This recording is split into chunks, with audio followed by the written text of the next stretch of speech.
दोस्तों नमस्कार, मैं उपेंद्र यादव। दोस्तों रीट शिक्षक भर्ती 2020 सहित अन्य भर्तियों को लेकर मैं चर्चा करूंगा। सबसे पहले तो मैं आपको बता दूं कि रीट शिक्षक भर्ती 2020 को लेकर जो अधिकारियों की मीटिंग हुई थी और मीटिंग में सैद्धांतिक सहमति का मतलब था फरवरी में एग्जाम करवाई जा सकती है, लेकिन उसकी फाइनल अप्रूवल सरकार की तरफ यानी कि शिक्षा मंत्री और मुख्यमंत्री जी से मिलने की उनसे मिलना बाकी था। और हाल ही में माननीय शिक्षा मंत्री से मैंने मुलाकात की थी, मैंने बात भी रखी थी, तो सकारात्मक आश्वासन मिला था वो मुख्यमंत्री जी से संबंध में बात करेंगे। और उन्होंने कहा कि जल्द ही जो हम लोग मांग कर रहे हैं उस मांग के अनुसार एग्जाम हो सकती है। हम मांग कर रहे हैं कि लोग जो लगातार इंतजार कर रहे थे कि भर्ती परीक्षा, हालांकि कुछ लोगों के मेरे पास कॉल आए कि भर्ती बहुत लंबी जानी चाहिए, फरवरी में एग्जाम नहीं होनी चाहिए। मैं उन लोगों को बताना चाहूंगा, जब 2 अगस्त को एग्जाम हो जाती तो तुम लोग क्या करते, फिर 2 सितंबर आ गई, अब संभावना फरवरी की सबसे ज्यादा संभावना है। एक बार मैं पुनः उन सभी साथियों को कह दूं कि वो अपनी तैयारी यथारूप से चालू रखे। जो परीक्षा तिथि, जो सैद्धांतिक सहमति, जो संभावनाएं बताई जा रही थी वो फरवरी पर है, यानी कि बोर्ड की परीक्षाओं से पहले फरवरी की है। और यदि आप लोग ऐसे ही उलझते रहोगे, ऐसे ही आप लोग फालतू मांगे करते रहोगे तो एग्जाम बहुत लंबी चली जाएगी। ऐसे में जो शिक्षा मंत्री से मुलाकात की है, अधिकारी से मुलाकात की है और हम प्रयास कर रहे हैं कि एग्जाम माध्यमिक शिक्षा बोर्ड की परीक्षाओं से पहले हो। ऐसे में फरवरी में आपकी परीक्षा हो सकती है। मेरे सभी साथियों से कहना चाहूंगा कि वो अपनी तैयारी जारी रखें। ऐसा नहीं जो स्कूल व्याख्याता जो भर्ती परीक्षा 2018 को लेकर काफी लोग कर बैठे रहे कि परीक्षा बढ़ेगी, तारीख आगे जाएगी, ये होगा, वो तैयारी नहीं करें, उनको बड़ा नुकसान हुआ था। इसलिए आप लोग अपनी तैयारी सुचारू रूप से जारी रखें। दोस्तों शिक्षा मंत्री जी के लगातार बयान आ रहे हैं सोशल मीडिया पे, मीडिया में मैंने भी बयान देखे हैं। अब जो कई लोग कह रहे हैं कि उपेंद्र यादव कह रहा है कि फरवरी में एग्जाम हो सकती है, मैं संभावना बता रहा हूँ, 100% संभावना बता रहा हूँ।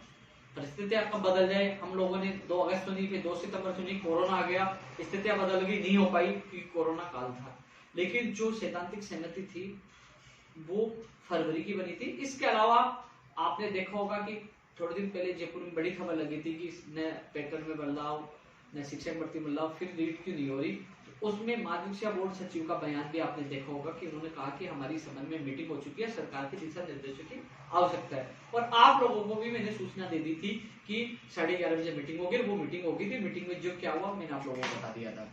क्योंकि दोस्तों लोग आपको केवल गुमराह कर सकते हैं कि ये और हम कुछ नहीं करेंगे, वो सोशल मीडिया पर अपनी व्यक्तिगत दुश्मनी निकालने की कोशिश करेंगे। कुछ लोगों की माननीय शिक्षा मंत्री से उनसे मुलाकात नहीं हो पाती, उनकी व्यक्तिगत दुश्मनी जो आप लोगों को एक तरह से मोहरा बनाकर आपके साथ गेम खेलते हैं। जबकि लगातार हम प्रयास करते हैं दोस्तों, धरना हो, प्रदर्शन हो, अनशन हो, उसके बाद वार्ता तो करनी पड़ती है।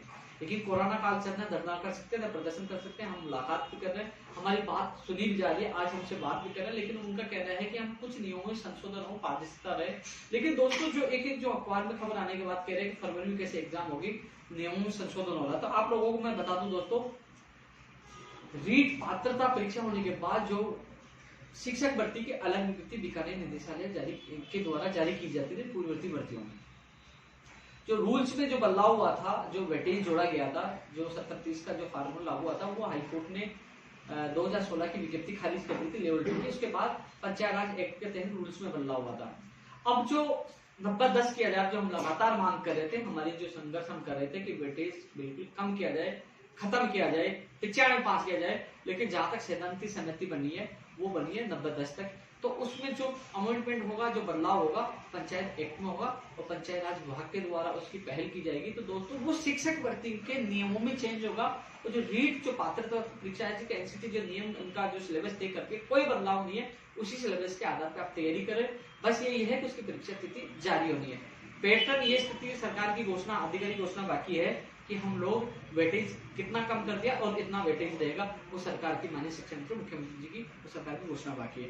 लेकिन जहां तक हम प्रयास कर रहे हैं कि वेटेज कम किया जाए, पहले प्रयास खत्म किया जाए, लेकिन सरकार ने कहा कि सरकार ने क्या, आपको पता है कोर्ट का निर्णय था कि पात्रता के आधार पर लेवल 2 में नहीं हो सकता, तो सरकार ने वो जोड़ा था। फिर हमने मांग की थी 95 पास, सरकार ने कहा 95 पास वेटेज कम हो जाएगा, कोर्ट में भर्ती अटक जाएगी। जो हमने लीगल ओपिनियन दी एडवोकेट की, तो कहीं भर्ती अटक जाए, इसलिए हम 90-10 पे विचार करें। तो अब 90-10 की घोषणा, आधिकारिक घोषणा बाकी है। सवाल उठता है कि रीट 2020 फरवरी में हो सकती है, इसके लिए मैं खुद लगातार प्रयास कर रहा हूँ, लगातार आपकी बात रख रहे हैं। प्रयास कर सकते हैं, वो प्रयास बेहतरीन कर रहे हैं और मुझे लगता है फरवरी में आपके एग्जाम हो सकती है, पूरी संभावना है। हालांकि ये भी प्रयास है कि जल्द से जल्द शिक्षा मंत्री जी, राज्य सरकार, मुख्यमंत्री जी इसकी घोषणा करें जिससे लोग घर पे बेझिझकों की तैयारी कर सके, क्योंकि अभी तक घोषणा नहीं है तो लोग कह रहे हैं कि घोषणा हो तो उसके बाद कई लोग तो किताब पढ़ना शुरू करेंगे। तो जहां तक जो हम प्रयास कर रहे हैं, हम जो बात करें, जहां तक जो बात निकल के आएगी, जो सिद्धांत समिति फरवरी के लिए बनी थी, आगे राज्य सरकार को निर्णय लेना कि फरवरी में एग्जाम करवानी है या फिर फरवरी के बाद करवानी, फरवरी के बाद माध्यमिक शिक्षा बोर्ड की एग्जाम हो जाएगी। तो दोस्तों आप लोगों को इसलिए कि मान लीजिए फरवरी में एग्जाम हो जाएगी, आप तैयारी नहीं करोगे तो क्या होगा, इसलिए आप फरवरी को मानकर आप तैयारी करिए। आगे सरकार को अंतिम निर्णय लेना है, लेकिन हम प्रयास फरवरी के लिए कर रहे हैं, इसलिए आप सबसे मेरा निवेदन है कि आप फरवरी के हिसाब से तैयारी करिए। वेटेज कम होगा, जो हम लगातार संघर्ष कर रहे थे, आप लोगों को इसका फायदा मिलेगा। जो लगातार फर्जी डिग्रियां लेके आ रहे थे तो उनके सपने धूमिल होंगे, क्योंकि फर्जी डिग्रियां को हम चलने नहीं देंगे। इसलिए रीट 2020 के अभ्यर्थियों से ये है कि जो बदलाव होगा वो शिक्षक भर्ती के पैटर्न में होगा कि वेटेज कितना कम किया उस पर होगा। इसके अलावा जो एक्स सर्विसमैन है, एक्स दिव्यांग है, विधवा है, उनको भी छूट दी जाए, उस पर भी विचार चल रहा है। तो उसमें भी बदलाव होगा कि उनको छूट कितनी दी जाए, 5%, 10%, जो भी है ना, उस पर भी चर्चाएं चल रही है, उस पर भी पहल चल रही है, तो वो भी संशोधन होना बाकी है। इसके अलावा दोस्तों ये तो रीट 2020 को लेकर है। मैं साथियों को समझाना चाहूंगा, भाई मुझे आपकी पीड़ा पता है, मैं एक आपकी बात पूछा सकता हूं सरकार तक मीडिया के माध्यम से, जो लगातार आपने अखबारों में पढ़ा, बड़ी खबर आपकी आई होगी, मीडिया में भी आपकी आवाज उठाई है, सरकार तक आपकी आवाज पहुंचा रहा हूँ। जो मेरा फर्ज है, मैं आपके साथ हूँ। जो लोग आपको एक दिन गुमराह करके 10 दिन गायब हो जाए, वो आपकी हितैषी नहीं हो सकते। जो आदमी लगातार आपके लिए प्रयास करे, वही आपके हितैषी हो सकता है। दूसरी बात दोस्तों, कई चीजें होती है। अभी मेरे जो 18 शिक्षकों के मुकदमे वापस हुए, इसके अलावा जो मेरे आज भी लगातार रामविलास चौधरी है, और भी 2 उसका नाम ताराचंद चौधरी है, इनको राजस्थान पुलिस की भर्ती में उनके जो तलवार लटकी वो निकाल दिए, उनके भी उन साथियों कहना चाहूंगा, आपकी फाइल पुटअप मैंने करवा दी है, जल्दी आपके मुकदमे वापस होंगे। जो मैंने आपके परिवार से आपसे वादे किए थे कि आपकी नौकरी नहीं जाने दूंगा, चाहे मुझे इसके लिए कितने लोग गाली दे, चाहे मुझे गुलाम कहे, दलाल के कह दे, लेकिन मैं आपकी नौकरी बचाने का वादा किया, नौकरी बचाऊंगा, आपके मुकदमे वापस होंगे। मैं आपको विश्वास दिलाना चाहता हूँ। तो दोस्तों जो पहले 18 मुकदमे वो शिक्षा मंत्री जी की सहयोग से उन्होंने हमारा मदद की, तो वो मुकदमे वापस है, और ये जो मुकदमे वापस हुए उसमें भी माननीय शिक्षा मंत्री जी का पूरा सहयोग है। और इसके अलावा दोस्तों जो मैं बात चर्चा कर रहा था 2020 की, आपके सामने जो है यथास्थिति है। जब तक विज्ञप्ति जारी नहीं हो जाए, जब तक परीक्षा तिथि जारी नहीं हो जाए, मैं पूरा प्रयास करूंगा। आज शिक्षा मंत्री जी भीड़ बढ़े गए, मैं व्यक्तिगत भी और भी सक्षम अधिकारी के रूप में मैं प्रयास कर रहा हूँ। आज मैं सेक्रेटरी साहब से मिल के आया हूँ, उन्होंने कहा कि हम इस पे जल्द ही मीटिंग लेंगे, और जल्द ही जो हम पूर्व मीटिंग में जो निर्णय लिया गया किस आधार पे क्या करना है, वो चीजें भी बोले जल्दी हम इसको करवाने की कोशिश करेंगे। आज जो शासन सचिव है उन्होंने आज हम मुलाकात की। इसके अलावा दोस्तों मैं बात करना चाहूंगा, 20 की बात हो चुकी है, 18 की बात करना चाहूंगा। 18 वाले अभ्यर्थियों को कहना चाहूंगा दोस्तों, आपकी सूची घोषणा हुई ना, मना होने के बावजूद शिक्षा मंत्री माननीय मुख्यमंत्री घोषणा की है। जो आपकी शिथिलता का जो 6 महीने का नियम वाली फाइल सबसे पहले मैंने आपको बता दी थी, आपको मैंने सितंबर में ही बता दी थी कि नियमों संशोधन के लिए फाइल कार्यविभाग होगी। अभी भी कार्यविभाग में फाइल है, आज भी मैं कार्यविभाग जाके आया हूँ, कल भी जाके आएगा। मैं प्रयास कर रहा हूँ, लेकिन मैं रेडियो टीवी चैनल बन के आपको नहीं कहता फाइल वहां गई, मुझे फाइल नंबर सब कुछ पता है, लेकिन वो थोड़ा सा नियमों में संशोधन हो रहा है, शिथिलता, उसमें थोड़ा सा समय लग सकता है। तो थोड़ा सा आपको संयम रखना होगा, थोड़ा सा समय के लिए। जो नवनियुक्त सेक्रेटरी साहब बने उनसे भी मिल गया, उन्होंने कहा कि जैसे फाइल आएगी और जैसे फाइल आते ही हम लोग आपकी वो प्रक्रिया शुरू कर देंगे। जो लोगों ने मुझे कहा था कि जो लोग लगे हुए वापस उनका नाम रिपीट होगा, वो भी हमने शिकायत उनको कर दी है। इस आपको उनसे पूछा जाए, उनको हटाते हुए सूची आए, और जो पद जितने रिक्त है लेवल 1 और 2 उन पदों की सूची है, वो भी बात रखे। उन्होंने अच्छा आश्वासन दिया मेरे साथ, आपके जो अभ्यर्थी मेरे साथ थे मौजूद, लेवल 2 का भी एक अभ्यर्थी था, लेवल 1 के भी 2 अभ्यर्थी थे, वो संतुष्ट हो गया। अच्छा मेरा रेस्पॉन्स मिला, माननीय शिक्षा मंत्री जी से भी रेस्पॉन्स अच्छा मिला था। उन्होंने ये कहा था कि 10 तारीख तक वेट करिए, आचार संहिता हटने के बाद मैं जल्द से जल्द आपकी सूची निकलवाने काम करूंगा। तो इसलिए दोस्तों माननीय शिक्षा मंत्री से तो 10 तारीख के बाद ही मिलेंगे, और जिससे पहले हम फाइल कार्य विभाग से शिक्षा विभाग में पूछने की बात कर रहे हैं, शिक्षा विभाग से फिर माननीय शिक्षा मंत्री के पास आएगी। तो रीट शिक्षक भर्ती 2018 के अभ्यर्थी को कहना चाहूंगा, मैं मेरी तरफ से सजग हूँ, लगातार मैं प्रयास कर रहा हूँ। मैं छोटी छोटी सूचना आपको दे नहीं सकता, लेकिन यही है कि आपकी सूची के लिए मैं प्रयास कर रहा हूँ, और इसी महीने आपको खुशखबरी मिले इसके लिए मैं लगा हुआ हूँ। मैं अधिकारियों से मिल रहा हूँ, कार्यविभाग में जा रहा हूँ, और माननीय शिक्षा मंत्री से मिल रहा हूँ। तो इसलिए थोड़ा सा आपको इंतजार 2018 को अभ्यर्थित करना पड़ेगा। हाँ, काम होगा, सूची जारी होगी, तो मैं चाहता हूँ बेहतरीन सूची जारी हो और हर व्यक्ति को मौका मिले। ये इसके लिए दोस्तों एक पंचायत राज एलडीसी भर्ती 2013 के लिए, हालांकि इसमें काफी लोग कॉपी कर रहे हैं, ये भर्ती एक तरह से खत्म सी हो चुकी थी। हाईकोर्ट ने आदेश भी दिया था, पंचायत राज विभाग की तरफ से एक जवाब दिया गया था हाईकोर्ट में कि ये भर्ती पूरी हो चुकी है। उसके बाद लोग था से इसके काफी प्रेशर, काफी लोगों मेरे पास लगे हैं, संविदा लोगों को लगे।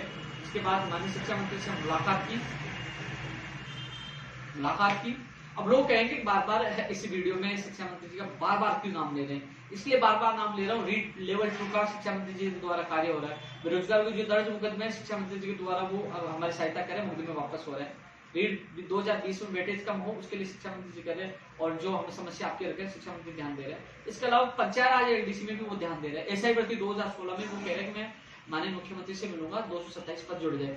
तो यार इसलिए बार बार उनका जिक्र होगा, जो अच्छा काम करेगा उनका नाम बार बार भी आएगा, बार बार धन्यवाद भी देंगे। इसलिए पंचायत राज एलडीसी भर्ती 2013 एक तरह से खत्म हो चुकी थी। जब मीटिंग हुई तो अधिकारियों ने कह दिया था ये साहब ये भर्ती पूरी होगी, लेकिन एक ये मंत्री थे जिन्होंने कहा था ये भर्ती पूरी नहीं हुई है, ये 10,029 परिवारों के भविष्य का सवाल है, ये भर्ती पूरी होनी है। उन्हें मजबूती से बात रखी, उनके बदौलत ये भर्ती जिंदा है। मैं आपके एलडीसी पंचायत राज 2013 के समय 3 बार मिला हूँ, और तीनों बार उन्होंने ये कहा कि ये भर्ती होगी और 10,029 परिवारों को न्याय मिलेगा। उन्होंने मजबूती से कहा कि कैसे नहीं होगी, अधिकारी के कहने से क्यों नहीं होगी, हम कहेंगे सरकार हमें और भर्ती होगी। तो 2013 के अभ्यर्थी कहना चाहूंगा कि माननीय पीसीसी और शिक्षा मंत्री गोविंद सिंह डोटासरा जी आपके पक्ष में मजबूती से आपकी बात रखते हैं, जिसकी वजह से आपकी भर्ती जिंदा है।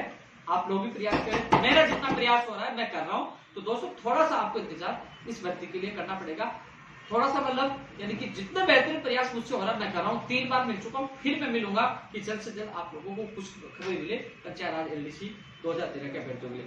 दोस्तों पिछले जो मैंने ट्वीट किए थे, 3-4 ट्वीट किए थे, उसमें मैं रीट 2020-18 कंप्यूटर शिक्षक भर्ती तमाम भर्तियों के लिए मैं ट्वीट किया, लेकिन मैं कंप्यूटर शिक्षक भर्ती का ट्वीट नहीं कर पाया था। नहीं संस्कृत विभाग जो वरिष्ठ अध्यापक भर्ती है उनकी नियुक्ति प्रक्रिया को लेकर, क्योंकि मैं संस्कृत विभाग की जो भर्ती के लिए उन्हीं अभ्यर्थियों के साथ हम धरातल काम करते हैं, उन अभ्यर्थियों के साथ मैं संस्कृत शिक्षा मंत्री जो सुभाष गर्ग साहब उनके घर पे गए, उनके जो वही उनसे मुलाकात हुई, उन्होंने कहा कि हमने फाइल शिक्षा संकुल भेज दी, आप हमारे नाम से जाके वहां मिलिए। वहां जाने के बाद पता चला कि वहां फाइल गई नहीं, फिर मुझे पता चला कि सचिवालय जाके फाइल निकलवा कर वो आपका काम करवाया, और उसी दिन हमें कहा दूसरे दिन आना कि वहां से फोन आ गया आपको आने की जरूरत नहीं है, अभी मंत्री जी ट्वीट कर देंगे। और उन्होंने ट्वीट कर दिया था कि 10 तारीख से आपकी ज्वाइनिंग स्टार्ट हो जाएगी। जिन लोगों को पता नहीं तो उन लोगों को बताना चाहूँ कि हम लोग जो इस भर्ती से संबंधित अभ्यर्थियों के साथ मैं खुद मंत्री जी और शिक्षा संकुल और सचिवालय जाके आया था। उसके बाद माननीय मंत्री जी ने ट्वीट करके आपको खुशखबरी दी, और 10 तारीख को आपकी नियुक्ति प्रक्रिया स्टार्ट हो जाएगी। 10 तारीख को। तो उन्होंने संस्कृत शिक्षा मंत्री जी ने 10 तारीख के लिए ट्वीट कर दिया, 10 तारीख से आपकी नियुक्ति प्रक्रिया शुरू हो जाएगी। हमने जितना प्रयास हो सका, कई लोग कमेंट करते कि संस्कृत शिक्षा सेकंड ग्रेड के अभ्यर्थी की नियुक्ति के आदेश ही नहीं हुए, तो उन लोगों के लिए मैं खुद जाके आया था, उसके बाद आपके आदेश हुए, आपको शुभकामनाएं। इसके अलावा दोस्तों कंप्यूटर शिक्षक की मैं बात कर रहा था, उस दिन माननीय मंत्री जी ने कहा कि जो सेक्रेटरी चेंज हो गए, अब नए सेक्रेटरी उनसे बात करेंगे। फाइल विभाग का मामला है कि बोले कि इस पे जल्दी ही हम कुछ करेंगे, और आज मैं सेक्रेटरी साहब से मिला तो इस संबंध में भी देखो कंप्यूटर शिक्षक जो भर्ती का इंतजार कर रहे हैं अभ्यर्थी कहना चाहूंगा, मैं आपके साथ पहले भी था, आज भी हूँ। मैं इस भर्ती को नहीं बुलाऊं, नहीं स्कूल व्याख्याता भर्ती को बुलाऊं, मैं हर बात आपकी बात मजबूती से रखता हूँ। माननीय मंत्री जी ने कहा था थोड़ा समय लग रहा है, पहले वाले अधिकारी जा चुके, उनकी जगह दूसरे अधिकारी आए, एक बार वो रूल्स और नियम जो भी बनाना है वो चल रहा है काम। इसके अलावा वित्त विभाग में भी काम चल रहा है, तो इसलिए मैं कंप्यूटर शिक्षक वालों को कहना चाहूंगा भैया आपके साथ हूँ, जब तक आपकी विज्ञप्ति जारी नहीं हो जाए मैं आपके साथ रहूंगा, पूरा प्रयास करूंगा, और हताश होने की आवश्यकता नहीं, आपका भाई आपके साथ है। कंप्यूटर शिक्षक भर्ती भी आएगी, रीट 2020 पे आएगी, और स्कूल व्याख्याता के लिए आज के स्कूल व्याख्याता के लिए सबसे पहले मैंने आप लोगों को बता दिया था, मंत्री जी ने ये कहा था पहले वाली व्याख्याता पूरी तो हो जाए, तो अभी तक उसकी नियुक्ति प्रक्रिया बाकी है। एक बार उसका फाइनल परिणाम आना है पहले वाले का, उसका परिणाम निकलवाना, उसके बाद उनकी ज्वाइनिंग हो, उसके बाद ही नई स्कूल व्याख्याता भर्ती आएगी। इसके अलावा दोस्तों 2016 साइंस में की जो अभ्यर्थी है उन अभ्यर्थियों को मैं कहना चाहूंगा कि जिस दोस्तों आपकी कोर्ट की कॉपी आते मुझसे मिल लेना। आपका जो पिछला जो आपके साथ धोखा हुआ संस्कृत विभाग में डीबी में गए, ऐसा धोखा नहीं होगा। आपका जो सुप्रीम कोर्ट में गए, मैं प्रयास करके आपकी सूची लिखवाने की कोशिश करूंगा। सीधा मुझसे मिलना, कोर्ट का पूछ लाते। इसके अलावा जो संस्कृत विभाग में 2017 वाली वो डीबी में जा चुके हैं, जैसे ही वो फैसला है तो आपकी सूची जारी करवाने का मैं पूरा प्रयास करूंगा और आपको विश्वास दिलाता हूँ आपकी सूची जारी होगी। पंकज जी, पवन जी, उनसे मेरी बात होती थी, एक बार वो आ जाए। वरिष्ठ अध्यापक की मैंने बताया ऊर्जा विभाग में नहीं भर्ती आए, जो टेक्निकल हेल्पर हो जो चाहिए, और भी ऊर्जा विभाग में जो उन्होंने घोषणा की थी कि सितंबर में क्या वो अभी तक नहीं आया। ऊर्जा विभाग में भर्ती निकालने की मांग हो, आईएएस भर्ती 2020 हो, ग्राम सेवक हो, एलडीसी, कृषि प्रेक्षक, पीटीआई भर्ती हो, तमाम भर्ती की हम लगातार मांग करें कि नई भर्तियों का विज्ञापन जारी है, उसके लिए भी हमारा प्रयास जारी है। दोस्तों लगातार मीडिया, सोशल मीडिया के माध्यम से हम प्रयास करें, क्योंकि अभी कोरोना काल चल रहा है, कोरोना में ना धरना हो सकता ना प्रदर्शन हो सकता, 144 धारा लगी है, लेकिन मीडिया, ट्विटर, सोशल मीडिया के माध्यम से लगातार हम आवाज उठा रहे हैं। आप सीधा मुझे ट्विटर अकाउंट उपेन यादव पे आप जुड़ सकते हैं, उसमें 1,53,000 जो मेरे फॉलोवर हैं वो मेरे ओरिजिनल आईडी है। बात सबसे पहले मैं ट्वीट करता हूँ, वीडियो तो मैं बहुत कम डाल पाता हूँ, वीडियो बहुत कम डाल पाता हूँ, फेसबुक पे पोस्ट भी बहुत कम डाल पाता हूँ, लेकिन ट्विटर पर मैं रोज 3-4 भर्तियों संबंधित ट्वीट करता हूँ। तो आप सीधा आप मुझे ट्विटर पर जुड़ सकते हैं, जो भी ताजा और जो अच्छी खबर होगी वो तुरंत आपको ट्विटर पर मिलेगी। तो सीधा आप उपेन यादव मेरा ऑफिशियल ट्विटर अकाउंट है जिसमें 1,53,000, आप सीधा वहां जुड़िए। इसके अलावा दोस्तों मैं फिर आप लोगों से मिलूंगा दूसरे वीडियो में, और जब तक के लिए बाय, जय हिंद, जय भारत।